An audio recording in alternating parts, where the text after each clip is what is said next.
Ako, pag meron, hindi ako madamot. Ano, ikaw pag meron, para sa akin yung dalawa yun. Ikaw. Wala ka pag meron ka na. Papakabait ka sa video. Para malaman ng mga viewers. Video eh. Kaya nga, para malaman ng viewers ko na mas mabait ako. Mabait-baitan ka dyan. Parang mas mabait ako. Oh, mabait naman talaga ako ah. Tapos, paano mo nasabi? Pag may pera ka, kailan ka nagpera, hinihingi mo nga lang din yung pera mo. Meron pa doon chicharia. 6 pesos? Ano lang yun? Ano? Pera ko nga yun eh. Dapat ikaw magulang niyan. Dapat ikaw nagpro-provide nun. Ano? Oo nga.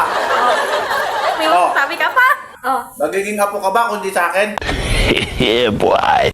O bakit? Magkakapera ka din ba kundi dahil sa akin? Kaya ka, dapat. Ito ka talaga tama talaga. Bakit? Ba't hindi ko pwede gastusin para sa sarili ko yan?